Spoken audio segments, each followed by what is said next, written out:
आपने देखा अभी जम्मू कश्मीर में गुजराती भाई एक क्या है, किरण भाई पटेल, वो अपने आप को प्रधानमंत्री से भी ऊपर साबित करके यस और Z+ सुरक्षा लेकर के घूम रहा था। आपको लगता है कि ये पॉसिबल है? उसने ठगी की है? मुझे नहीं लगता। और अब आज से ही आपको समझ में आ जाएगा, उसके ऊपर कोई सेडिशन का केस नहीं हुआ है, उसके ऊपर कोई देशद्रोह का केस नहीं लगाया गया है। क्यों? उसको बचाना कौन चाहता है? None other than Narendra Modi. वो नरेंद्र मोदी का, डेफिनेटली वो नरेंद्र मोदी का ही आदमी है। अगर है, क्योंकि नरेंद्र मोदी गुजराती हैं तो वो नरेंद्र मोदी का ही आदमी होगा, वो भी भाई है। अब उसको बचाया जाएगा, वो किसी मिशन पर भेजा गया होगा, वो किसी मिशन पर लगाया गया रहा होगा। 2019 जीतने के लिए पुलवामा हुआ था तो किसी और पुलवामा की तैयारी हो रही होगी जिसके लिए किरण भाई पटेल को भेजा गया रहा होगा, इसीलिए उसको बचाया भी जा रहा है। बहुत सीधी सीधी राजनीति, मतलब राजनीति नहीं, कूटनीति, क्या बोलते हैं, भ्रष्ट नीति नरेंद्र मोदी के लोगों को समझ में नहीं आती। मैं नरेंद्र मोदी से को इतना गलत नहीं मानता जितना मैं भारतीय जनता पार्टी के नेताओं को मानता हूं।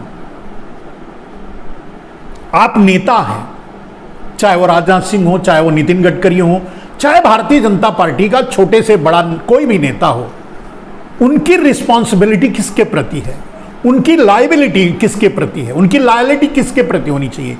देश और आम जनता के प्रति। वो लॉयल हैं सिर्फ नरेंद्र मोदी के प्रति, और इतनी गंदगी भरी राजनीति करते हैं। मैंने कहा कि मैं खुद भी चकित हूं और मैं शर्मसार हूं कि राजनाथ सिंह जैसे लोग, पीयूष गोयल, राजनाथ सिंह, बहुत से दूसरे नेता संसद में जाके झूठ बोलते हैं। किसी से भी अगर पूछो, आज भारत के एक बच्चे से भी पूछा जाए कि भाई संसद क्यों नहीं चलने दिया जा रहा है, आप पूछ के देखो किसी एक राह चलते बच्चे से, जबकि सूचना को दबाया जा रहा है, छुपाया जा रहा है, बड़ी मीडिया में नहीं डाला जा रहा है, लेकिन ओनली सोशल मीडिया के जरिए। किसी आम आदमी से भी पूछोगे, आम गांव में रहने वाले जो 5 किलो अनाज के लिए कटोरा लेकर खड़े हैं लाइन में, उनसे भी अगर पूछोगे कि संसद क्यों नहीं चलने दिया जा रहा है, तो बोलेगा अडानी को बचाने के लिए। इतनी सी बात भारतीय जनता पार्टी के नेताओं को अखरती नहीं है, उनको चुभती ये बात नहीं है। या भारतीय जनता पार्टी के नेता जब अपनी बीबी के पास जाते होंगे और उनकी बीबी ये सवाल करती होगी, उनका बेटा ये सवाल करता होगा, उनकी बहू ये सवाल करती होगी, उनकी मां ये सवाल करती होगी, क्या जवाब देते होंगे? कैसे मुंह दिखाते होंगे वो अपनों के सामने? क्या इसी के लिए राजनीति करते हैं? क्या इसी को राजनीति कहते हैं? नरेंद्र मोदी काले धन के पीछे परेशान है, नरेंद्र मोदी पैसे को लेकर परेशान है, नरेंद्र मोदी पैसे के बल पर भारत पर राज करना चाहते हैं, अडानियों का राज्य करवाना चाहते हैं। ठीक है, वो हो सकते हैं ऐसा, आप क्यों हो? आपका ईमान गिरवी क्यों पड़ गया? आपकी घिघी क्यों बध गई? आप क्यों सच बोल नहीं पाते? कहां है मोहन भागवत, कहां है नितिन गडकरी, कहां है नरेंद्र? कोई तो सच बोले। खेल काले धन का है, और जो मैंने आपके सामने रखा काले धन के बारे में, ये मैंने एक शब्द अपनी तरफ से नहीं बोला है, मैंने तो उसी चीज को रखा है जो नरेंद्र मोदी, आरएसएस, बीजेपी, रामदेव, दूसरे भगवा दलाल जो कहते थे, वही बातें आपके सामने रखी और वही विजन आपके सामने रखा।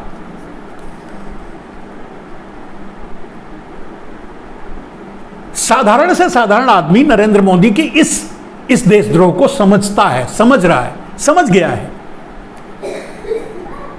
देखिए कब तक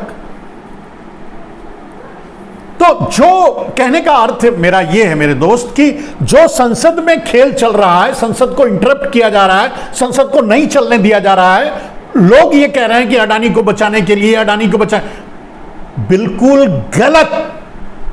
अडानी को नहीं, नरेंद्र मोदी को बचाने के लिए किया जा रहा है।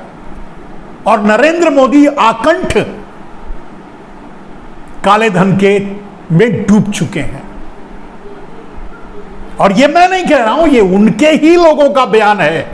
2010 के पहले का नरेंद्र मोदी का बयान सुन लीजिए, दूसरे भगवा दलालों का बयान सुन लीजिए, भारतीय जनता पार्टी का बयान सुन लीजिए, आरएसएस का बयान सुन लीजिए, जिसका भी चाहिए सुन लीजिए। आपको क्लियरिटी जो मैं कह रहा हूं वो एकदम क्लियर दिखेगा।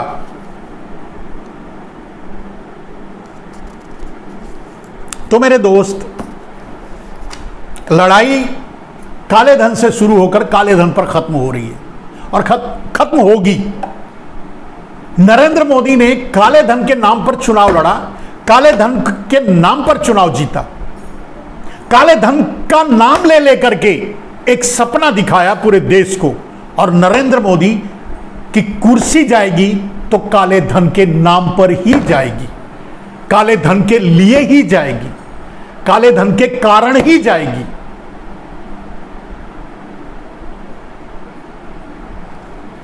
जय हिंद।